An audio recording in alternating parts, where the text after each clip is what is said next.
Hello everyone. तो guys अब हम लोग स्टार्ट करने वाले हैं हमारा चैप्टर ट्रिग्नोमेट्री, ठीक है। और ट्रिग्नोमेट्री को हम लोग वन शॉट में ख़त्म करेंगे। एक एक चीज़ मैं आपको बेसिक से समझाऊंगा। तो सबसे पहले ना हम लोग बेसिक्स ही पढ़ेंगे, ठीक है। तो सबसे पहले आप लोग क्या करने वाले हो, सबसे पहले हम लोग बिल्कुल बेसिक्स पे फोकस करेंगे, ठीक है। कि इस चैप्टर के क्वेश्चंस करने को, इस चैप्टर के अगर आपको क्वेश्चंस करने हैं तो उससे पहले आपको बेसिक आना ज़रूरी है, ठीक है। और ये बेसिक्स मैं आपको सिखाता हूँ, उसके बाद ही आप इसके पीवाईक्यू मैं आपको करवाता हूँ, ठीक है। तो बिल्कुल कॉन्फिडेंस आ जाएगा आपको। चलो सीखते हैं बेसिक को, ठीक है। देखो सबसे पहले ना हम लोग ये सीखते हैं कि यार ये ट्रिग्नोमेट्री टर्म का मतलब क्या होता है ना। देखो बेसिकली ये जो ट्राई वर्ड लिखा हुआ है ना, ट्राई का है ना। देखो तीन वर्ड से मिल करके बनी है ट्रिग्नोमेट्री। एक होता है आपके पास में क्या, ट्राई। एक शब्द आपको यहाँ पे क्या दिख रहा होगा, कॉन, है ना, GON कॉन। और एक यहाँ पे मैट्री शब्द दिख रहा है। मैट्री मतलब क्या हो गया हमारे पास में, मेट्रॉन। अब इनका मतलब समझाता हूँ मैं आपको। देखो ट्राई का मतलब होता है आपके पास में क्या, थ्री।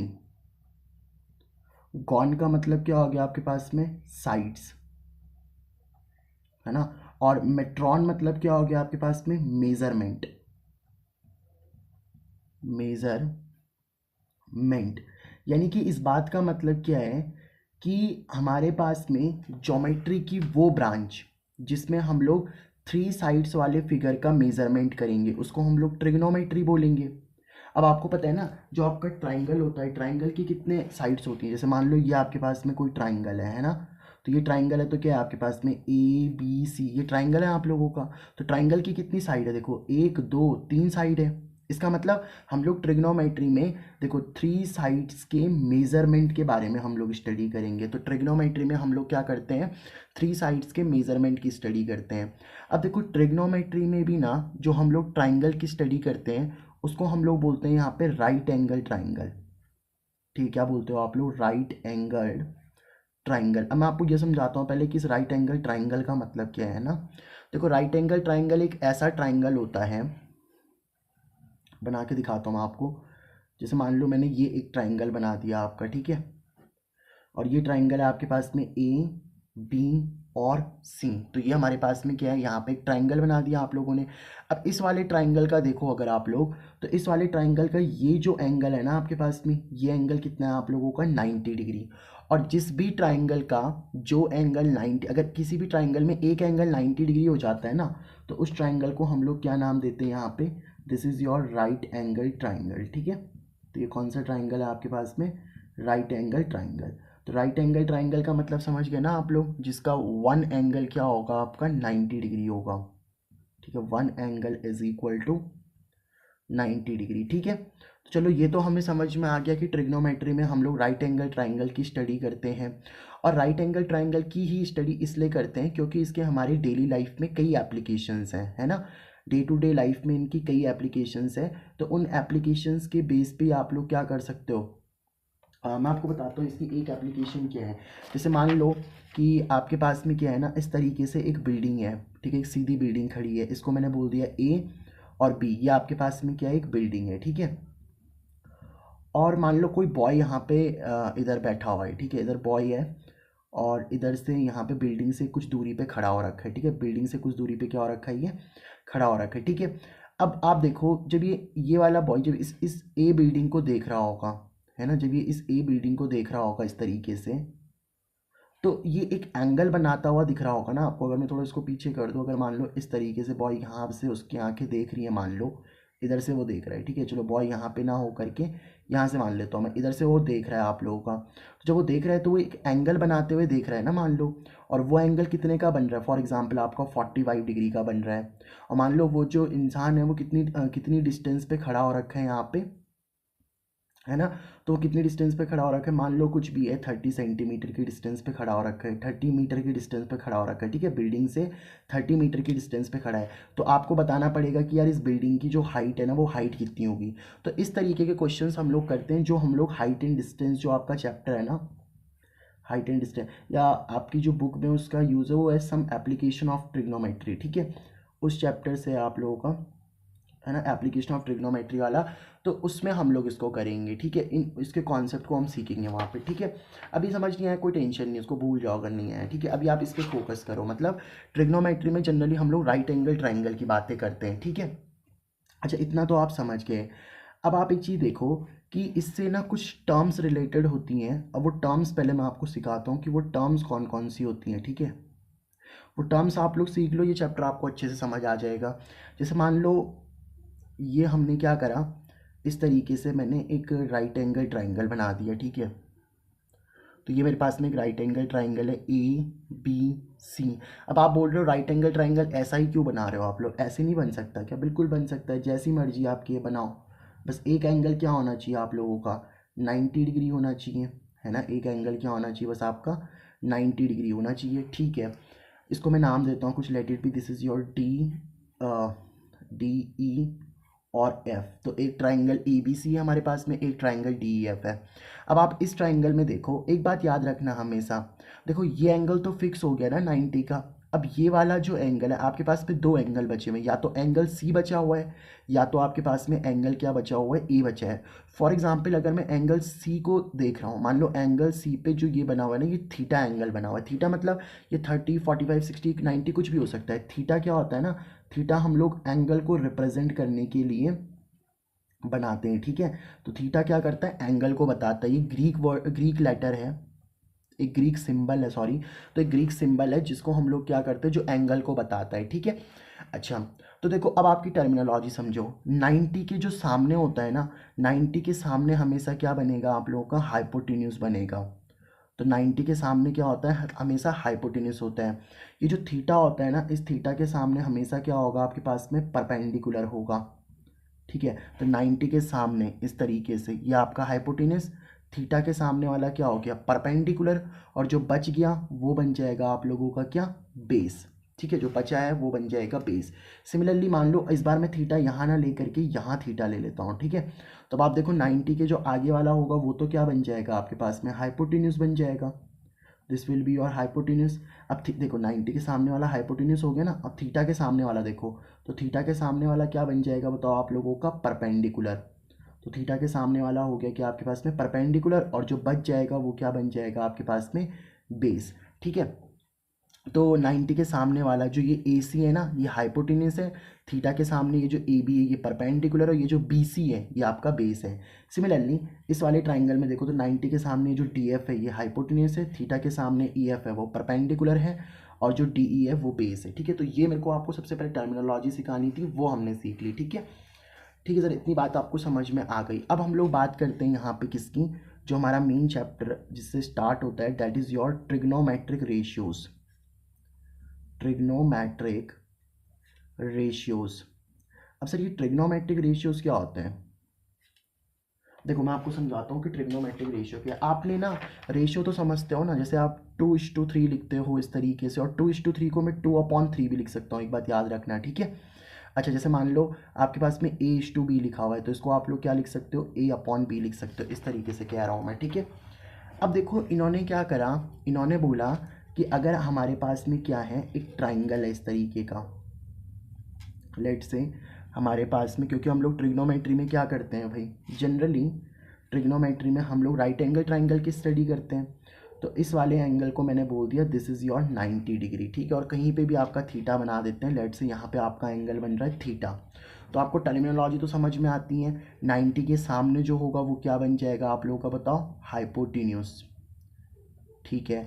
थीटा के सामने जो होगा वो क्या बन जाएगा आप लोगों का बताओ, perpendicular. So this will be your perpendicular, और जो बचा हुआ है वो क्या बन जाएगा बताओ आप लोगों का, बेस। चलो ये टर्मिनोलॉजी तो मुझे समझ में आती है। 90 के सामने वाला हाइपोटेन्यूज, थीटा के सामने वाला परपेंडिकुलर, और जो बच गया वो बेस है, ठीक है।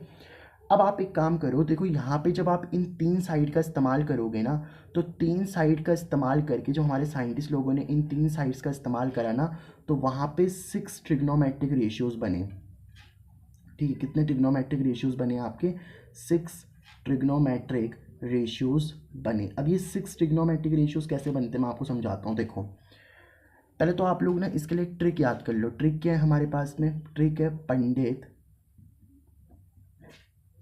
बद्री प्रसाद। पहले आपने इतना बोल दिया, पंडित बद्री प्रसाद, फिर यहाँ पे लगा दो आप लोग के इस तरीके से डिवाइड वाला साइन, पंडित बद्री प्रसाद हर हर हर हर बोले। अभी क्या है मैं आपको समझाता हूँ। देखो पंडित का जो पी है ना वो आपका बताएगा परपेंडिकुलर, ठीक है, ये क्या बताएगा आप लोगों का परपेंडिकुलर। ये जो हर से एच आ रहा है ना पहले, ये बताएगा आपको क्या हाइपोटेन्यूज। सिमिलरली ये जो बी है, बद्री का बी है, वो बताएगा आपका बेस। ये वाला जो एच है वो क्या बताएगा बताओ आप लोगों को, this is your hypotenuse. Similarly ये वाला जो पी है ये क्या बताएगा आप लोगों को बताओ, दिस इज योर परपेंडिकुलर, है ना। और जो ये वाला बी है आप लोगों का, ये क्या बताएगा आप लोगों को, दिस इज योर बेस।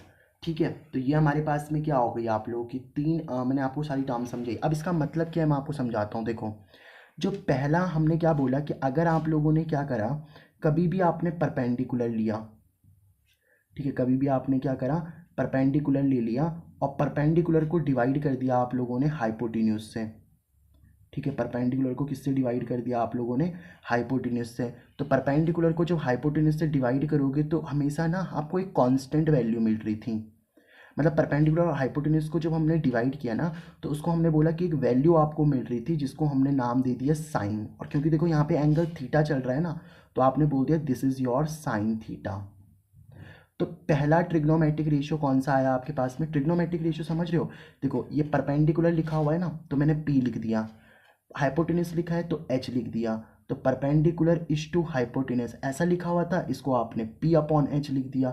और यही तो किसके बराबर है बताओ आप लोगों का, साइन थीटा के बराबर है, ठीक है। अच्छा ये तो पहला फॉर्मूला हो गया, ठीक है सर। अब दूसरा फॉर्मूला देखो आप लोग, मैंने बोला कि मेरे पास में बेस है और आपके पास में हाइपोटेनस है। तो देखो पहला वाला था परपेंडिकुलर अपॉन हाइपोटेनस, तो ये तो क्या बन गया साइन। अब आपने बेस और हाइपोटेनस का इस्तेमाल करा, तो जब आप बेस और हाइपोटेनस का इस्तेमाल करते हो ना तो उसको बोलते हैं कॉस थीटा। मतलब अगर आपने ऊपर वाली साइड लिखी हुई है बेस और नीचे वाली साइड अगर आप लोगों ने लिखी हुई है हाइपोटेन्यूज, तो ये क्या बना करके दे देगा बताओ आप लोगों को, this is your cos theta, है ना। तो एस आई एन, अगर साइन लिखा हुआ थीटा लिखा उसको साइन थीटा पढ़ेंगे, इसको कॉस थीटा पढ़ेंगे। तीसरा देखो एक और चीज़ यहीं पे मैं आपको फॉर्मूले बता देता हूँ। जो थर्ड वाला हमारे पास में फॉर्मूला है ना, वो थर्ड फॉर्मूला क्या है ध्यान से देखना। मैंने बोला कि अगर आप परपेंडिकुलर के अपॉन में बेस लिख दो तो वो बन जाता है आप लोगों का क्या, टैन थीटा। तो टैन थीटा क्या हो गया बताओ आप लोगों का, this is your perpendicular, perpendicular upon में क्या, बेस, ठीक है। तो ये हो गया हमारे पास में क्या, थर्ड फॉर्मूला, ठीक है। अब आप फोर्थ फॉर्मूला देखो, तो फोर्थ फॉर्मूला कौन सा आ जाएगा हमारे पास में। अब देखो हमने तीन फॉर्मूले ये निकाले ना, आपने परपेंडिकुलर के साथ हाइपोटेनस लिख दिया या बेस के साथ हाइपोटेनस या परपेंडिकुलर के साथ बेस, तीन तो हमने इस तरीके से बना दिए। अब आप क्या करो, अब आप एक सिंपल काम करो, इसको ना इनकी रिवर्स करो। मतलब जैसे परपेंडिकुलर अपॉन हाइपोटेनस लिखा है, इसका रिवर्स करो। तो इसका रिवर्स करेंगे सर तो क्या बन जाएगा आप लोगों का, हाइपोटेन्यूज, और अपॉन में क्या आ जाएगा बताओ आप लोगों का, परपेंडिकुलर। हाइपोटेन्यूज अपॉन में कितना, परपेंडिकुलर। और ये जो वैल्यू होगी ना आप लोगों की, देखो साइन का उल्टा हमेशा क्या होता है आपके पास में, this is your cosec theta, ठीक है। ये क्या है आपके पास में, कॉसेक थीटा। तो आप एक चीज़ देखो, साइन और कॉसेक एक दूसरे के रिवर्स फॉर्मूले हो गए कि नहीं हो गए। साइन का फॉर्मूला है परपेंडिकुलर अपॉन हाइपोटेनस और कॉसेक का फॉर्मूला है हाइपोटेनस अपॉन परपेंडिकुलर। ऐसे ही आप लोग ना इस कॉस वाले फॉर्मूले को रिवर्स करना जरा, तो ऊपर क्या आ जाएगा बताओ आप लोगों का, हाइपोटेन्यूज, और नीचे क्या आ जाएगा हमारे पास में, बेस। और हाइपोटेन्यूज अपॉन बेस, तो ये देखो कॉस का उल्टा बन गया ना, कॉस का उल्टा होता है आपके पास में सेक थीटा। तो अगर एस ई सी लिखा हुआ है और थीटा लिखा हुआ है, this is your sec theta. और एक और फॉर्मूला हमारे पास में बचता है six formula, that is your cot theta. ये कैसे बनेगा अब आप समझ ही गए होंगे। जैसे परपेंडिकुलर अपॉन बेस लिखा हुआ था ना, इसका उल्टा करना जरा, तो क्या बन जाएगा बताओ, बेस ऊपर और नीचे क्या आ जाएगा आप लोगों का, परपेंडिकुलर, ठीक है। तो ये हमारे पास में सिक्स ट्रिग्नोमेट्रिक रेशियोज हो गए आप लोगों के, है ना। कौन कौन से सिक्स ट्रिग्नोमेट्रिक रेशियोज बता दिए मैंने आपको, sine theta, cos theta, tan theta, cosec theta, sec theta, cot. Sine का उल्टा देख लो कौन है, कॉसेक। कॉस का उल्टा क्या है, सेक। और टैन का उल्टा क्या है, कॉट। उल्टे का मतलब है एक दूसरे के रिवर्स हैं ये, ठीक है। अच्छा अब देखो मैं आपसे क्या कह रहा हूँ, इसमें एक बात आपसे कह रहा हूँ कि साइन का उल्टा क्या है, कॉसेक है ना। इस बात का मतलब क्या है, देखो मैं आपको समझाता हूँ। इस बात का मतलब क्या है, मैं आपको ये वाली बात समझाता हूँ, ठीक है। देखो इसको ध्यान से समझना। मैं बोल रहा हूँ कि आपके पास में अगर कभी भी आप लोगों को ऐसा लिखा हुआ है ना साइन थीटा, और आपको पता है साइन थीटा का जो रिवर्स होता है वो क्या होता है आपके पास में, बताओ, कॉसेक थीटा।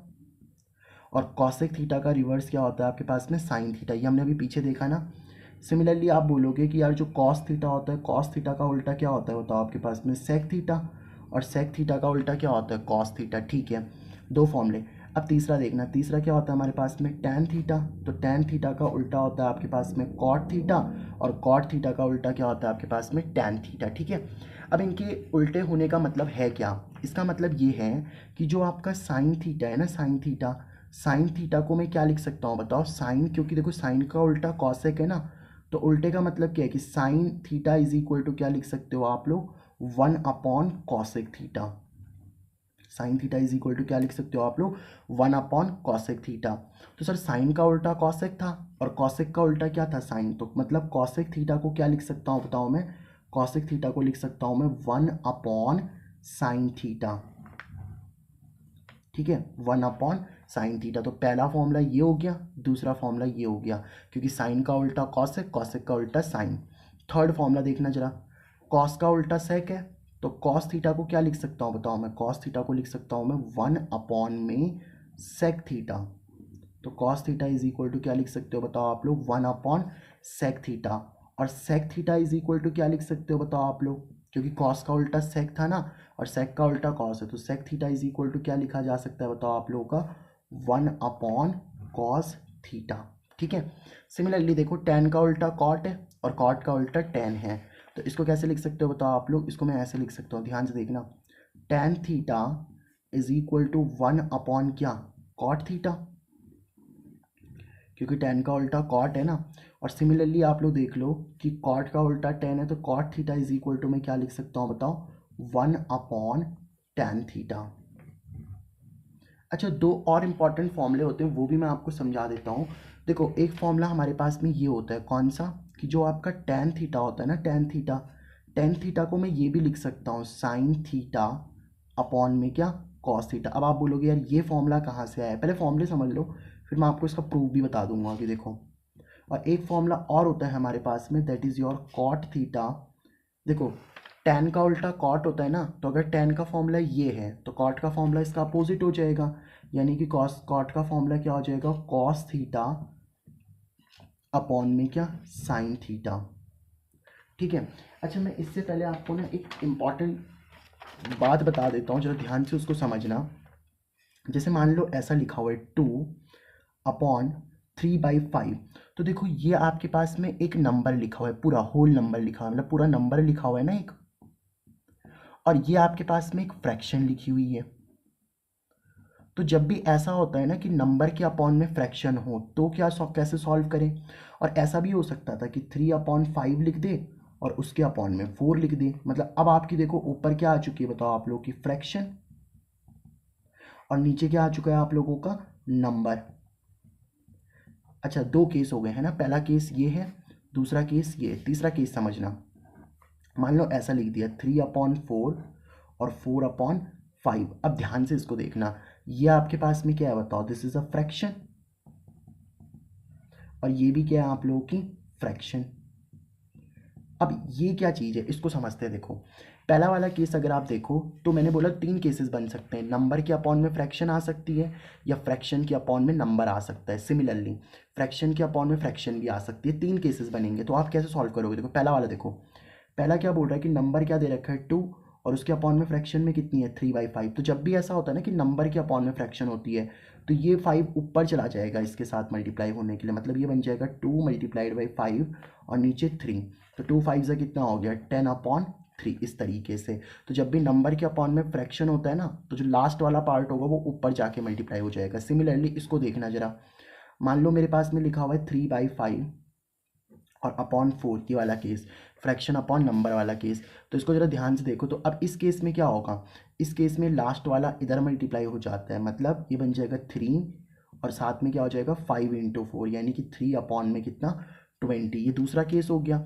और तीसरा केस क्या होता है कि जब फ्रैक्शन के अपॉन में क्या आ जाए, फ्रैक्शन, मतलब 3/4 एंड 4/5। अब इस केस में क्या करते हैं, देखो ये मल्टीप्लाई होगा इससे और ये मल्टीप्लाई होगा बिल्कुल ऊपर वाले से, मतलब 3 मल्टीप्लाई हो जाएगा 5 से, 3 मल्टीप्लाई हो गया 5 से, और 4 मल्टीप्लाई हो जाएगा 4 से, है ना, 4 मल्टीप्लाई हो जाएगा 4 से, तो 3 5 ज़ा 15 एंड 4 4 ज़ा कितना 16। तो ये आपके पास में आंसर आ जाएगा। आई होप आपको ये समझ में आ गया होगा। मैंने क्यों समझाया, इतना नॉलेज क्यों पेला, उसके पीछे एक रीज़न है। देखो मुझे पता है टेन थीटा का मैंने आपको अभी एक फॉर्मूला बताया, क्या सर, टेन थीटा का फॉर्मूला मैंने आपको बताया साइन थीटा अपॉन में क्या कॉस थीटा। आप बोलोगे यार इसको प्रूव करके दिखाओ कि यही फॉर्मूला है।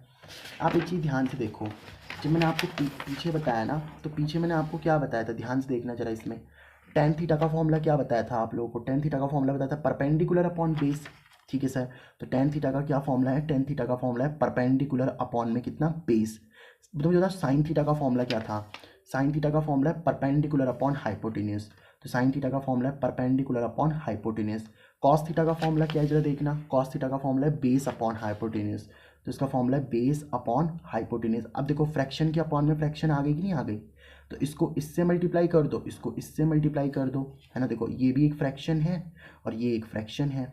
तो अब आप एक चीज़ देखो, तो परपेंडिकुलर किससे मल्टीप्लाई हो रहा है आप लोग का, हाइपोटेन्यूज से, ये वाला परपेंडिकुलर हाइपोटेन्यूज और ये वाला हाइपोटेन्यूज बेस से, हाइपोटेन्यूज बेस से। तो हाइपोटेन्यूज से हाइपोटेन्यूज कैंसिल, तो बराबर क्या आ चुका है पी अपॉन बी, और इधर भी क्या चल रहा था आप लोगों का पी अपॉन बी, ठीक है। तो देखो ये आपका प्रूव हो गया tan theta is equal to sine theta upon cos theta होता है। और जैसे मैंने टेन थीटा के लिए प्रूव किया ना, देखो यहाँ पे जैसे मैंने टेन के लिए प्रूव किया ना, सिमिलरली आप लोग कॉट के लिए भी प्रूव कर सकते हो। चलो मैं आपको करके ही बता देता हूँ, कॉट वाला, टेन वाला तो मैंने करा दिया, कॉट देख लो। देखो कॉट थीटा जो होता है ना, कॉट थीटा का फॉर्मूला होता है आपके पास में क्या, बेस अपॉन परपेंडिकुलर, ये तो होता है। देखो अभी आप लोग पीछे कि टेन थीटा का फॉर्मूला क्या होता है, सॉरी कॉट थीटा का फॉर्मूला क्या होता है, बेस अपॉन परपेंडिकुलर। और कॉस का फॉर्मूला क्या बताया मैंने आपको अभी, बेस अपॉन में hypotenuse, B upon H, base upon hypotenuse. और साइन थीटा का फॉर्मूला क्या बताया मैंने आपको, परपेंडिकुलर अपॉन हाइपोटेनस। देखो ये इधर जाके मल्टीप्लाई, ये ऊपर जाके मल्टीप्लाई, मतलब बेस किससे मल्टीप्लाई हो रहा है आपका, हाइपोटेनस से। ये वाला बेस हाइपोटेनस और ये वाला हाइपोटेनस किससे मल्टीप्लाई हो रहा है बताओ, परपेंडिकुलर से। हाइपोटेनस से हाइपोटेनस कैंसिल, तो क्या बच गया आप लोग का, बेस अपॉन परपेंडिकुलर। तो देखो हम लेफ्ट में भी क्या लेकर के चले थे, बेस अपॉन परपेंडिकुलर, और राइट में भी क्या आ चुका है आप लोग का, बेस अपॉन। भी कॉट थीटा का फॉर्मूला था ना बेस अपॉन परपेंडिकुलर, और इसको भी हम लोग परपेंडिकुलर बेस अपॉन परपेंडिकुलर की फॉर्म में लेकर के आ गए। तो ये प्रूव हो जाता है। तो आप लोग इन दो फॉर्मूलों को याद रखना, ठीक है।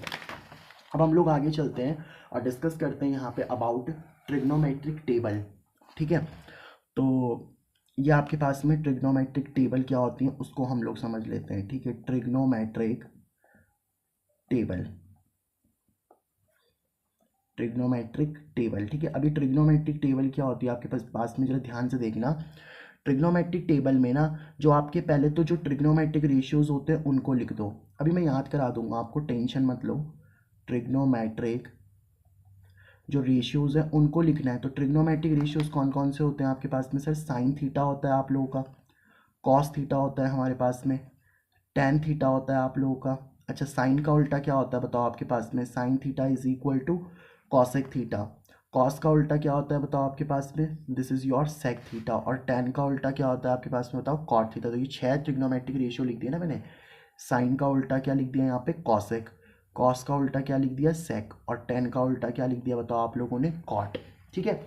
अब इनकी जो वैल्यूज़ निकाली जाती है वो कहाँ कहाँ पे निकाली जाती है मैं आपको समझाता हूँ। देखो एक आप निकालते हो 0 डिग्री पे, एक आप निकालते हो 30 डिग्री पे, एक और निकालते हो आप लोग 45 डिग्री पे, एक निकालते हैं 60 डिग्री पे, और एक निकालते हो आप लोग 90 डिग्री पे, ठीक है। अभी वैल्यूज़ कैसे निकालनी है, बस आपको ना साइन वाली टेबल याद होनी चाहिए, बाकी तो मैं आपको अभी याद करा दूंगा। देखो साइन 0 की जो वैल्यू होती है ना वो होती है 0, साइन 0 की वैल्यू कितनी होती है 0। साइन 30 की वैल्यू कितनी होती है आपके पास में 1/2। साइन 45 की वैल्यू कितनी होती है आपके पास में 1/√2। साइन 60 की वैल्यू कितनी होती है आपके पास में √3/2। और साइन 90 की वैल्यू कितनी होती है 1। अब आप लोग क्या करो, अब आप लोग ना इसके मतलब मैं क्या बोल रहा हूँ आपको कि अब ध्यान से देखो जरा कि अब आप लोग क्या कर लो, कॉस की वैल्यूज जब आपको निकालनी है तो इसको बस अपोजिट कर लो, इसी वाले सीक्वेंस को अपोजिट। मतलब पहले क्या आ जाएगा आपका 1, फिर क्या आ जाएगा आप लोगों का √3/2, फिर कितना आ जाएगा आप लोग का 1/√2, फिर कितना आ जाएगा आप लोग का 1/2, फिर 0। समझ आया सीक्वेंस कैसे है। पहले साइन की जो टेबल चल रही थी ना उसको ही मैंने रिवर्स कर दिया, ठीक है सर। अब tan की टेबल निकालनी है। देखो tan को निकालने के लिए मुझे एक फॉर्मूला पता है। कौन सा फॉर्मूला मुझे पता है सर? कि tan theta is equal to क्या होता है बताओ? साइन थीटा अपॉन में क्या? Cos theta. तो ये तो बहुत ईजी हो गया। अगर मतलब मुझे tan जीरो की वैल्यू निकालनी है तो साइन वाली वैल्यू और कॉस वाली वैल्यू को लिख दो ना। मतलब अगर आपको tan जीरो निकालना है तो tan जीरो निकालने के लिए क्या करो? साइन का जीरो कर दो और कॉस का जीरो कर दो। अब देखो साइन जीरो की वैल्यू कितनी होती है बताओ? जीरो। और कॉस जीरो की वैल्यू कितनी होती है बताओ? वन। और जीरो अपॉन वन क्या है? जीरो को वन से डिवाइड करोगे तो क्या आ जाएगा? जीरो। तो इसका मतलब इसकी वैल्यू कितनी आ गई? जीरो। तो हम क्या कर रहे हैं ना, बस इस साइन के अपॉन में कॉस वाली वैल्यूज़ को लिखेंगे। ठीक है, साइन के अपॉन में कॉस वाली वैल्यूज़। तो जरा लिखो। जब आप साइन के अपॉन में कॉस वाली वैल्यू लिखोगे तो पहली वाली तो मैंने करके बता दी, जीरो अपॉन वन वाली। इसको करना जरा, one upon two and root three upon two. इसको सॉल्व करो। देखो ये इधर मल्टीप्लाई, ये ऊपर मल्टीप्लाई, सिखाया ना मैंने आपको अभी। तो वन किससे मल्टीप्लाई हो जाएगा? टू से। और ये वाला टू किससे मल्टीप्लाई हो जाएगा? रूट थ्री से। तो टू से टू कैंसिल, तो कितना बच गया? One upon root three. यानी कि ये वाली वैल्यू कितनी आ गई बताओ आपके पास में? One upon root three. Similarly इसके अपॉन में ये लिखो, वन अपॉन रूट टू, और फिर आ जाएगा वन अपॉन कितना? Root two. ठीक है, क्योंकि साइन के अपॉन में कॉस वाली वैल्यूज़ करोगे तभी तो tan आएगा आपका। ठीक है, तो ये इधर मल्टीप्लाई, ये इधर मल्टीप्लाई, मतलब वन हो जाएगा वन से मल्टीप्लाई, रूट टू हो जाएगा किससे मल्टीप्लाई? सॉरी, वन मल्टीप्लाई हो जाएगा रूट टू से। वन मल्टीप्लाई हो गया रूट टू से, और रूट टू किससे मल्टीप्लाई? वन से। तो रूट टू से रूट टू कैंसिल, तो क्या बचा? One upon one. और वन अपॉन वन कितना होता है? वन। ठीक है, सिमिलरली आप इसको निकालो, मतलब रूट थ्री अपॉन टू, और उसके अपॉन में कितना है बताओ आप लोगों का? One upon to. तो ये इधर मल्टीप्लाई, ये ऊपर मल्टीप्लाई, मतलब रूट थ्री से मल्टीप्लाई हो जाएगा क्या? टू। और टू से क्या मल्टीप्लाई हो जाएगा? वन। तो टू से टू कैंसिल, तो क्या बचेगा? Root three upon one. और रूट थ्री अपॉन वन कितना होता है बताओ? Root three. तो ये आ जाएगा आपका रूट थ्री। और वन के अपॉन में ज़ीरो, ये तो आपको पता ही है ना, वन के अपॉन में ज़ीरो। भाई कभी भी अगर डिनोमिनेटर में ज़ीरो होता है ना, तो आपका जो आंसर है वो नॉट डिफाइन आ जाता है। ठीक है, answer will be not define. ठीक है, तो डिनोमिनेटर में ज़ीरो अलाउ ही नहीं होता, तो आंसर क्या हो जाएगा आप लोगों का? Not define. डिनोमिनेटर तो समझते हो ना, ये होता है आप लोगों का न्यूमरेटर, और नीचे वाला क्या होता है आप लोगों का? डिनोमिनेटर। तो डिनोमिनेटर कैन नॉट बी और ज़ीरो, डिनोमिनेटर आपका ज़ीरो नहीं हो सकता। ठीक है सर, चलो आगे बात करते हैं। अब देखो आपने इतनी टेबल बनानी सीख ली ना, पहले साइन की टेबल जो लिखी, कॉस की टेबल में क्या करना है? रिवर्स कर दो, और टेन की टेबल में बस डिवाइड कर देना है।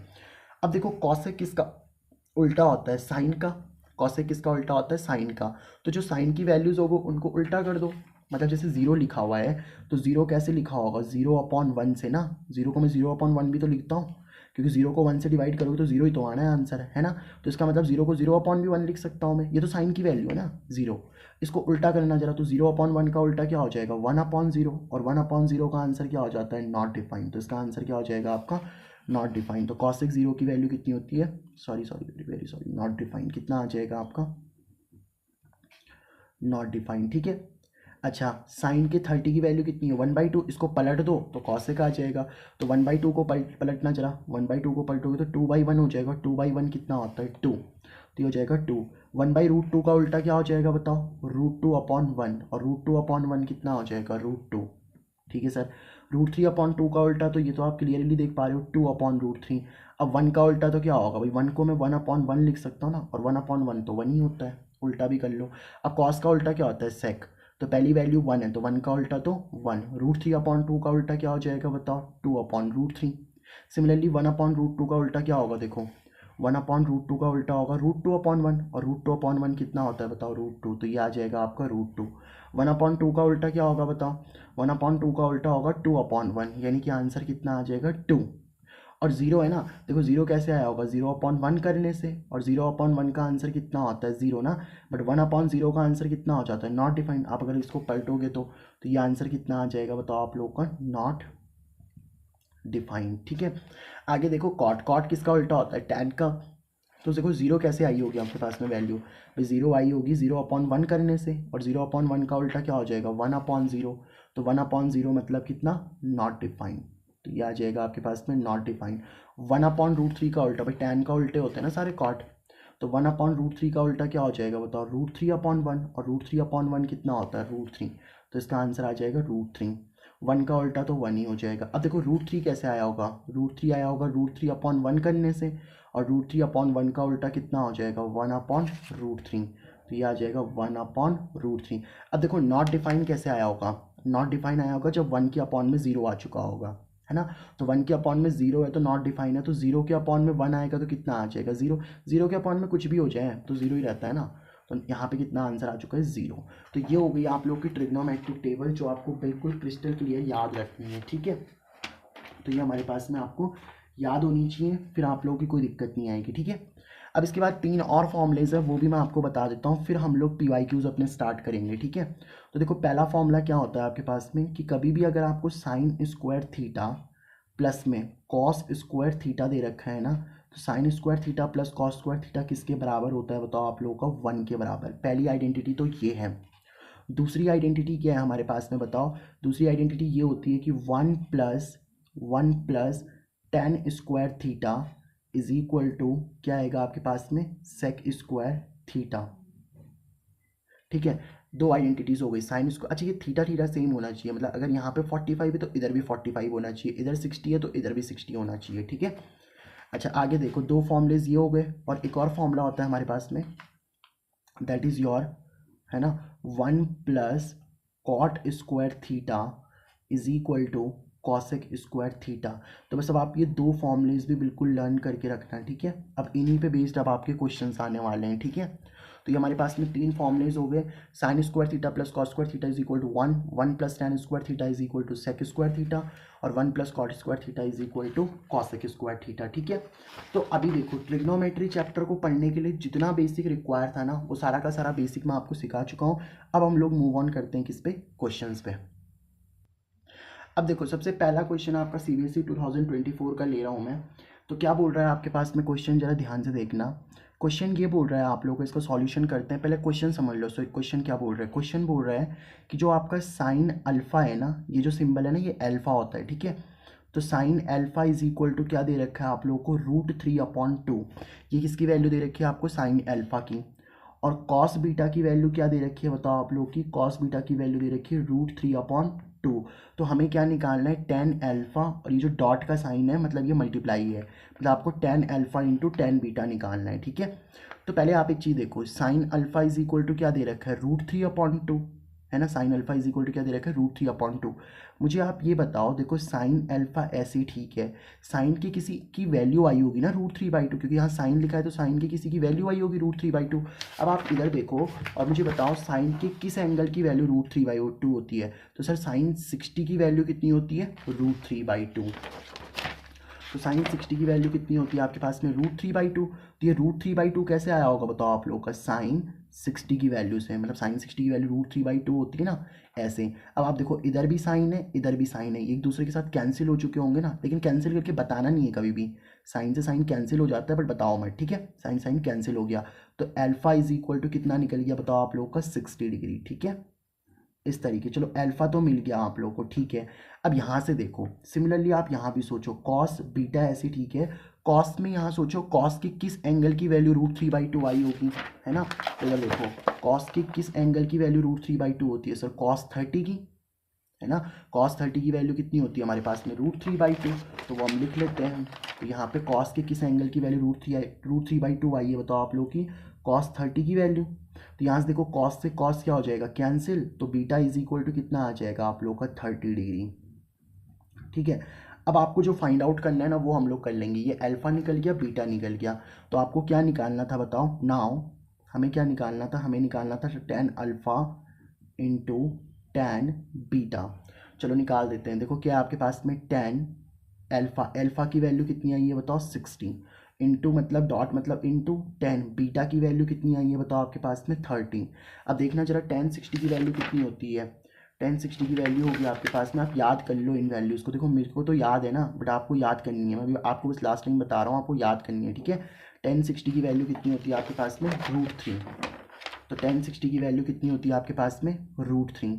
और tan 30 की वैल्यू कितनी होती है हमारे पास में, 1/√3।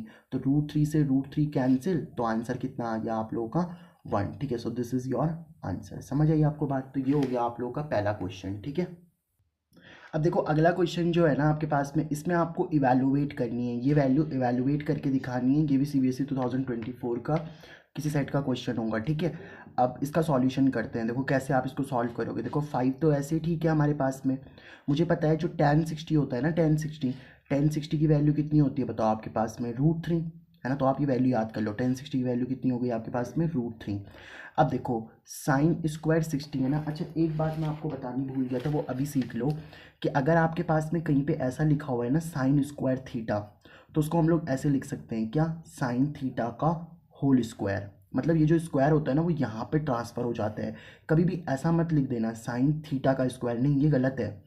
साइन स्क्वायर थीटा और ये स्क्वायर इधर आ जाएगा तो साइन स्क्वायर थीटा। जैसे अगर मान लो टैन स्क्वायर थीटा लिखा हुआ है तो उसको आप क्या लिख सकते हो, टैन थीटा का होल स्क्वायर। अगर कहीं भी कॉस स्क्वायर थीटा लिखा हुआ है तो उसको हम लोग क्या लिख सकते हैं, कॉस थीटा का होल स्क्वायर। तो सिमिलरली मुझे बताओ साइन स्क्वायर 60 लिखा हुआ है ना, तो आप एक बार बताओ साइन स्क्वायर 60 को मैं क्या लिख सकता हूँ, बताओ साइन 60 का होल स्क्वायर। जो आपका साइन स्क्वायर 60 है उस साइन स्क्वायर 60 को क्या लिख सकता हूँ बताओ मैं, साइन 60 का होल स्क्वायर। अब मुझे बताओ साइन 60 की वैल्यू कितनी होती है आपके पास में, है ना। तो साइन स्क्वायर 60 को क्या लिख दिया बताओ आप लोगों ने, साइन स्क्वायर 60 को मैंने लिख दिया साइन 60, और साइन 60 की वैल्यू कितनी होती है हमारे पास में, √3/2। तो क्या हो जाएगा, √3/2 का होल स्क्वायर, ठीक है। तो इसको हम लोग लिख लेते हैं, साइन स्क्वायर 60 की वैल्यू कितनी हो गई आपके पास में, √3/2 का होल स्क्वायर, प्लस यहाँ बताओ जरा कॉस 30। देखो कॉस स्क्वायर 30 है ना, सिमिलरली इसको भी लिखने का प्रयास करो जरा। कॉस स्क्वायर 30 है तो इसको मैं क्या लिख सकता हूँ बताओ, कॉस 30 का होल स्क्वायर। और कॉस 30 की वैल्यू कितनी होती है आपके पास में, कॉस 30 की वैल्यू होती है हमारे पास में √3/2 का होल स्क्वायर, ठीक है। कॉस 30 की वैल्यू कितनी होती है हमारे पास में, यहाँ से देख लो आप लोग, कॉस 30 की वैल्यू √3/2, ठीक है। अच्छा अब आगे देखो, तो कॉस 30 की वैल्यू कितनी हो गई हमारे पास में, ठीक है सर, ये हो गई √3/2 का क्या, होल स्क्वायर। और देखो मल्टीप्लाई में क्या चल रहा है आप लोगों का, tan 30, और tan 30 की वैल्यू कितनी होती है बताओ आपके पास में, 1/में √3। tan 30 की वैल्यू होती है ना 1/√3। अब देखो आगे कैसे सॉल्व करोगे आप इसे, देखो 5 × √3, ये तो कितना हो जाएगा 5√3, इसके साथ तो कोई दिक्कत है नहीं। अच्छा आगे देखो √3 का स्क्वायर कितना हो जाएगा, देखो जब अब आप इसको ऐसे करोगे ना, देखो क्या लिखा हुआ है बताओ, √3/2 का होल स्क्वायर। तो इसमें आप क्या लिखोगे, √3 का भी स्क्वायर और 2 का भी स्क्वायर, और रूट से स्क्वायर क्या हो जाता है कैंसिल, तो कितना बचा आप लोगों का 3, और 2 का स्क्वायर कितना हो गया 4। यानी कि देखो √3 से रूट से स्क्वायर कैंसिल तो कितना बचा 3, और 2 का स्क्वायर कितना हो गया आपका 4, ठीक है सर, ये तो हमने सॉल्व कर दिया। अच्छा प्लस में क्या चल रहा है आप लोगों का, प्लस में देखो √3 का स्क्वायर कितना 3, और 2 का स्क्वायर कितना हो जाएगा आप लोगों का 4, क्योंकि रूट से स्क्वायर कैंसिल। मल्टीप्लाई में क्या चल रहा है बताओ आप लोगों का, 1 में कितना, √3, ठीक है सर। अब इसको आगे सॉल्व करो, देखो यहाँ पे मैं इसको सॉल्व करता हूँ तो कितना बचा है आपके पास में, 5√3 तो ऊपर चल रहा है। अब आप ये चीज़ देखो, इसका एलसीएम ले लो, 4 और 4 सेम लिखा हुआ है ना, तो यहाँ पे एलसीएम कितना आ जाएगा आपका 4। अब देखो इस 3 और 3 को जोड़ दो आप लोग, मतलब 3 + 3 हो जाएगा, ठीक है। और साथ में क्या चल रहा है, इनटू में आप लोगों का 1/√3। तो इसको सॉल्व करोगे फर्दर तो क्या बन जाएगा, 5 इनटू में √3 या 5√3, 3 + 3 कितना हो गया बताओ 6/, में कितना 4, और इनटू में क्या चल रहा है बताओ आप लोगों का 1/√3। इसको आगे सॉल्व करना जरा, तो ये क्या बन जाएगा, 5 इनटू में कितना √3। अच्छा देखो ये तो कैंसिल भी हो रहा है ना आप लोगों का, 2 3 ज़ा कितना 6, और 2 2 ज़ा कितना 4, है ना, 2 3 ज़ा कैंसिल, 6 2 2 ज़ा 4, तो कितना बच गया 3/2 इनटू में कितना 1/√3। ये हमारे पास में एक वैल्यू आई। इसको अगर आप सॉल्व करो आगे तो देखो क्या बना है आपके पास में, 5 × √3, 3 × 1 करा तो कितना आ गया 3, और 2 × √3 किया तो कितना आ गया आप लोगों का 2√3। अब आप ऐसे सोचो, देखो 3 × 1 किया 3, और 2 × रूट किया 2√3। अब आप एक चीज़ देखो, ये नंबर है ना ऊपर लिखा हुआ, एक प्रकार का नंबर है, और इसके नीचे क्या लिखी हुई है, फ्रैक्शन, और नंबर के अपॉन में फ्रैक्शन होता है तो ये टर्म जा करके ऊपर मल्टीप्लाई हो जाएगी आपकी। तो देखो कितना आने वाला है, जरा ध्यान से देखना, ठीक है। क्या बचा है हमारे पास में, 5 × √3, 5 यहाँ लिख लेता हूँ इसको आगे, तो क्या बचा हुआ है आप लोगों का 5 × √3 अपॉन, नीचे क्या बचा हुआ था, यहाँ तो 3 बचेगा ना, देखो इधर तो सिर्फ 3 बचेगा, 2√3 तो ऊपर जा चुका है मल्टीप्लाई होने के लिए, तो इधर मल्टीप्लाई हो जाएगा 2√3, और नीचे कितना बचा हुआ है आप लोगों का 3। अब आप इसको सॉल्व करो जरा, तो कितना बन जाएगा, देखो 5 और 2 को मल्टीप्लाई कर दिया तो 10 आ जाएगा, और √3 × √3 बचेगा, और नीचे क्या चल रहा है आप लोगों का 3। तो 10 ऐसे ठीक है। देखो √3 इंटू √3 क्या हो जाएगा, √3 का स्क्वायर। जैसे 5 इंटू 5 को मैं क्या लिख सकता हूँ, 5 का स्क्वायर भी तो लिख सकता हूँ। 6 इंटू 6 को क्या लिख सकता हूँ, 6 का स्क्वायर भी लिख सकता हूँ। तो ऐसे √3 इंटू √3 को √3 का स्क्वायर, रूट से स्क्वायर क्या हो गया, कैंसिल, और नीचे कितना बचा हुआ है आप लोगों का 3। तो देखो आंसर क्या आ गया आपके पास में, 10 इंटू में 3 अपॉन में 3, तो 3 से 3 कैंसिल, तो आंसर क्या आ गया आप लोगों का 10, and this is your answer. ठीक है, तो ये हो गया हमारे पास में कौन सा क्वेश्चन आप लोगों का, क्वेश्चन नंबर 2। और आई होप आपको समझ में आया होगा कि किस तरीके से मैंने किया है ये। अब देखो आपके पास में जो थर्ड क्वेश्चन है ना, ये कैसे आप लोग सॉल्व करोगे। अच्छा, इसके लिए मैं आपको कुछ फॉर्मूलेज और बता देता हूँ। देखो आपके पास में क्या लिखा हुआ है, sine square theta plus cos square theta equal to 1, 1 plus tan square theta equal to sec square theta, और 1 plus cot square theta equal to cosec square theta. आप इन 3 फॉर्मूलोज को याद कर लो, उसके बाद आप और फॉर्मूले मैं आपको अभी सिखाता हूँ कैसे बनाने हैं आपको। ठीक है, देखो जरा ध्यान से देखना आप लोग। मुझे ये बताओ कि जो सेक स्क्वायर थीटा माइनस में 1 लिखा हुआ है ना, ये कहाँ से निकल सकता है। आप एक चीज़ सोचो, मैंने आपको अभी एक फॉर्मूला बताया ना, 1 plus tan square theta is equal to कितना होता है हमारे पास में, सेक स्क्वायर थीटा। ठीक है सर, अब देखो ये प्लस का 1 है ना, इधर उधर जाके -1 हो जाएगा, मतलब tan square theta is equal to क्या बन जाएगा आपका, सेक स्क्वायर थीटा, प्लस का 1 उधर जाके क्या हो जाएगा हमारे पास में, -1। ठीक है सर, तो इसका मतलब जहाँ पे भी सेक स्क्वायर थीटा -1 लिखा है ना, उधर मैं टेन स्क्वायर थीटा लिख सकता हूँ। तो ये जो सेक स्क्वायर थीटा -1 है, sec square theta -1, sec square theta -1, तो उसको मैं क्या लिख सकता हूँ बताओ, टेन स्क्वायर थीटा, मल्टीप्लाई चल रहा है। अब एक और मैंने आपको आइडेंटिटी बताई थी कि 1 प्लस कॉट स्क्वायर थीटा किसके बराबर होता है बताओ, आपका ये होता है सर कॉसेक स्क्वायर थीटा के बराबर। तो इधर से +1 को उधर भेजो, तो यहाँ क्या बचेगा बताओ आपके पास में, कॉट स्क्वायर थीटा, और इसका आंसर क्या आ जाएगा, कॉसेक स्क्वायर थीटा, प्लस का 1 उधर जाके क्या हो जाएगा, -1। तो कॉट स्क्वायर थीटा को क्या लिख सकता हूँ बताओ मैं, this is your cosec square theta -1।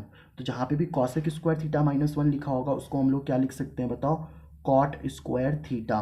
अब आप आगे देखो कैसे सॉल्व करना है। देखो टेन स्क्वायर थीटा ऐसे ठीक है, मुझे पता है जो कॉट होता है ना, कॉट किसका रेसिप्रोकल होता है, टेन का।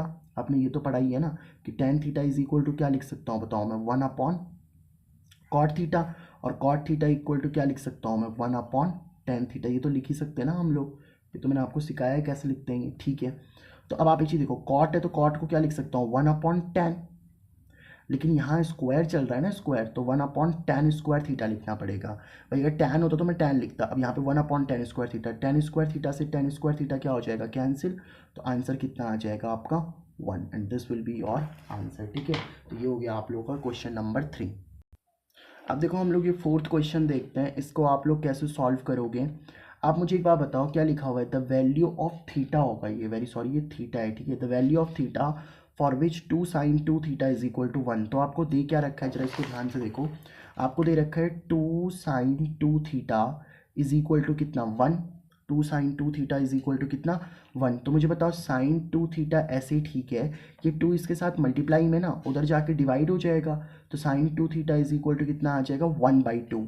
अब मुझे ये बताओ आप कि साइन के किस एंगल की वैल्यू 1/2 होती है, मैंने अभी आपको बताई थी ना, तो साइन की sin 30 की वैल्यू 1/2 होती है। अब साइन से साइन कैंसिल हो गया, तो 2 थीटा बराबर कितना आ जाएगा आपका, साइन से साइन कैंसिल, तो 2 थीटा बराबर कितना आ जाएगा, 30। तो थीटा बराबर कितना आ जाएगा बताओ आप लोगों का, 30 है ना। और इस 2 को देखो यहाँ ये मल्टीप्लाई में इधर जाके डिवाइड हो जाएगा, और 30/2 कितना होता है आप लोगों का, 15। So this will be your answer. तो 30/2 इज इक्वल टू 15। तो ये हो गया आप लोगों का क्वेश्चन नंबर 4। अब देखो हमारे पास में जो फिफ्थ क्वेश्चन है ना, इसको आप लोग कैसे सॉल्व करोगे। देखो लगने में आपको, मतलब दिखने में आपको लग रहा होगा कि यार थोड़ा सा टफ है, बट टफ नहीं है, बहुत ईजी है। देखो करना क्या है, मुझे आप एक बार बताओ, ये वाली जो टर्म लिखी हुई है और ये वाली जो टर्म लिखी हुई है ना, देखो ये तो लिखा हुआ है, आप पहले सबसे पहले लेफ्ट हैंड साइड ले लो। तो लेफ्ट हैंड साइड क्या है हमारे पास में, 5 tan स्क्वायर थीटा माइनस का 5 sec स्क्वायर थीटा, यही तो है। अब इन दोनों में अगर आप लोग देखो तो 5 आपका कॉमन आ रहा है, इधर की साइड भी 5 दिख रहा है, इधर की साइड भी 5 दिख रहा है। तो अगर 5 कॉमन ले लिया तो इधर कितना बचेगा बताओ आपके पास में, यहाँ सिर्फ बचेगा आपका tan स्क्वायर थीटा, माइनस में इधर कितना बचेगा बताओ आप लोगों का, this will be your sec square theta. ठीक है, यहाँ sec स्क्वायर थीटा बचेगा ना। अब देखो मैंने आपको एक आइडेंटिटी बताई थी कि 1 प्लस tan स्क्वायर थीटा, ये किसके बराबर होता है आप लोगों का, so this is for sec square theta.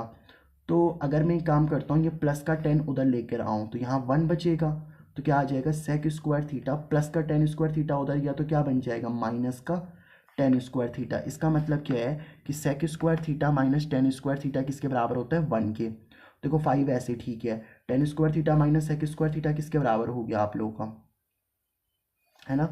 अच्छा, टेन स्क्वायर थीटा माइनस का सेक स्क्वायर थीटा लेना है ना आप लोगों को, तो आप कैसे करोगे इसको, ठीक है वो भी हो जाएगा। देखो आप क्या करो, ये टेन स्क्वायर थीटा मैं इधर ही रखता हूँ, इसकी कोई टेंशन नहीं है, ठीक है। ये प्लस का सेक स्क्वायर थीटा उधर जाके क्या बन जाएगा बताओ, माइनस का सेक स्क्वायर थीटा। नहीं, ये प्लस का सेक है ना अभी, तो उधर जाके माइनस का सेक स्क्वायर थीटा, और ये प्लस का 1 है तो उधर जाके क्या बन जाएगा, माइनस का 1। मैंने क्या किया आपको समझ में आया। देखो ये आइडेंटिटी हमें पता है कि 1 plus tan square theta is equal to क्या होता है, सेक स्क्वायर थीटा, है ना। तो मैंने क्या करा, इस प्लस के सेक स्क्वायर थीटा को इधर लेके आया तो माइनस का सेक स्क्वायर थीटा, और प्लस का 1 उधर गया तो माइनस का 1। इसका मतलब क्या है कि अगर कहीं पे tan square theta minus sec square theta लिखा है, tan square minus sec square theta लिखा है, तो मैं उसको क्या लिख सकता हूँ, माइनस का 1, और 5 इंटू माइनस 1 कितना हो जाएगा, माइनस का 5, and this is equal to your RHS, ठीक है। तो इस तरीके से आप लोग और भी सारे PYQs आप लोग ट्राई कर सकते हो। अगर आपको और PYQs चाहिए तो मेरे को कमेंट कर देना, मैं आप लोगों को और PYQ करवा दूंगा, ठीक है। तो मिलते हैं हम लोग नेक्स्ट वीडियो में किसी नेक्स्ट चैप्टर के साथ में, ठीक है। तब तक के लिए बाय बाय। और यार चैनल पे अगर आप नए हो तो सब्सक्राइब जरूर कर देना, है ना। तो मिलते हैं हम लोग नेक्स्ट वीडियो में।